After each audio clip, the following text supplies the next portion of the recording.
వాళ్ళు నా జాలో ఇస్తలేదు. మీరు మార్నింగ్ న్యూస్ లైవ్లో ఉన్నారు. అవును. అంటే ఎందుకు అప్పుడు మేము బాగానే చేసినాము, మళ్ళీ రాబోయేది మా ప్రభుత్వమే అని మరి వీళ్ళు ఇక్కడ కేటీఆర్ వీళ్ళు పెద్ద పెద్ద నాయకులు సంకలు గుద్దుకుంటారు కాబట్టి. అవును సార్, వాస్తవం. మీరు కార్యకర్తలకు జాలో ఇస్తే కార్యకర్తలు మీకోసం పని చేస్తారు కదా. దెబ్బ ఆడబడ్డా అది. మీరు కార్యకర్తలకు పని అయ్యేదాకా యూజ్ చేస్తున్నారు, పని అయిన తర్వాత ఇచ్చేస్తున్నారు. అయ్యా ఇలా మళ్ళీ అంటలేరు, కార్యకర్తలు మంచిగా చూసుకుంటలేరు. కార్యకర్తలకు వేలు ఇవ్వాలి కదా సార్. కార్యకర్తలకు మీరు వేలు ఇస్తూ కార్యకర్తలు మీకోసం పని చేస్తారు. అంతే అంతే అంతే అంతే అంతే అంతే అంతే అంతే మీరు పని అయ్యేదాకా మీరు కార్యకర్తలకు యూజ్ చేస్తున్నారు, తర్వాత ఇష్టపెట్టేస్తున్నారు. మరి కార్యకర్తలు ఏం చేయాలా సార్? బండారు సతీష్ ఎరికేనా మీకు? అవునవును.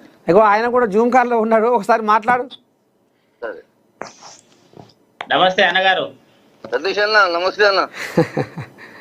నమస్తే నమస్తే. నేను చూసిన నిన్న సంతోషం జైన్ అయ్యారు. ఇంకా మంచి ఇంకా జైనింగ్ కార్యక్రమాలు చేద్దాం. మంచిగా కాంగ్రెస్ పార్టీని బలపడతా. అవునన్నా. ఇంకా కూడా ఏమైనా తారాకురా? మన గవర్నమెంట్ స్కీమ్ పథకాలు కూడా మంచిగా ఉన్నాయి. మన సీఎం కూడా ఎగ్జామ్ జమ్ ఉన్నాడు ఎగ్జామ్. డైనమిక్ మళ్ళీ మంత్రులు కూడా మినిస్టర్లు కూడా ఎప్పుడు ఆదిలాబాద్ కానీ అన్ని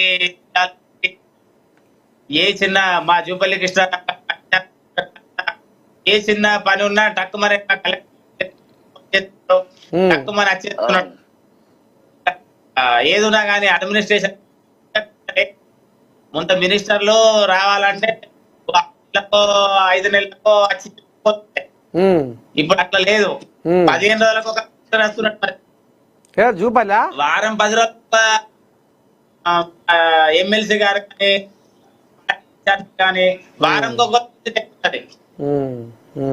దీంతో ఏముంటదంటే అడ్మినిస్ట్రేషన్ కానీ అధికారులు కానీ మంచిగా పనిచేస్తారు. పబ్లిక్ మంచి లభ్యత.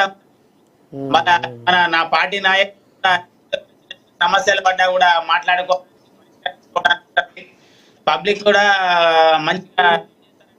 అరే మా మంత్రులు కానీ ఎమ్మెల్సీలు కానీ పీపుల్ కానీ మాటికి వస్తున్నారు, చూస్తున్నారు. ఎక్కడైనా చిన్న చిన్న ప్రాబ్లమ్స్ ఉన్నా కూడా చక్కగా మంచి అడ్మినిస్ట్రేషన్.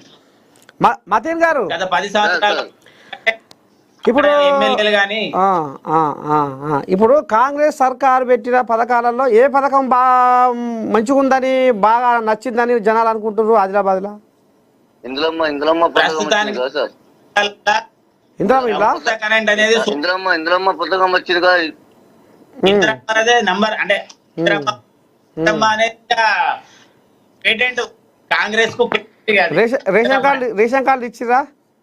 రేషన్ కార్డులు కూడా వచ్చినాయి సార్. రేషన్ కార్డులు కదా 10 సంవత్సరాల లేకుండా ఇప్పుడు అన్ని అయిపోయినాయి. 100% రేషన్ కార్డులు వచ్చేసినాయి. అందరు మొన్న బియ్యం తీసుకున్నారు కూడా మన ఫస్ట్. మరి ఇప్పుడు జోగురామన్న పరిస్థితి ఏది మరి? పాపం ఆయన ఏడ్స్తలేడు. అయ్యో ఏంది ఈ గదరగోళము, ఉన్న కాడికి అంతా అడైపోతున్నారు, నా పని నన్ను ఒంటరి పచ్చిని చేస్తట్టుగా అని ఏమైనా బాధపడుతుండా? బాధపడతా సార్. ఎందుకంటే మీరు కార్యకర్తలకు వ్యాలు చేయాలా సార్? కార్యకర్తలకు మీరు వ్యాలు చేయకుంటే కార్యకర్తలు ఏం చేయాలా? కష్ట చేసేది కార్యకర్తలు. అవునవునవును. పని అయ్యేదాకా యూజ్ చేసి పని అయ్యేదాకా పెట్టేస్తే కార్యకర్తలు ఏం చేయాలా సార్? అరే రే రే రే రామచంద్ర, ఇలా బుద్ధి చదవకుండా అప్పుడు ఇదే పాట పాడేది, మళ్ళీ ఇప్పుడు ఇదే పాట. మళ్ళీ ఏమన్నా అంటే మాదే వస్తుంది అని. ఇప్పుడు కూడా సార్ ఆదిలాబాద్ లో జోగుల అమ్మన్న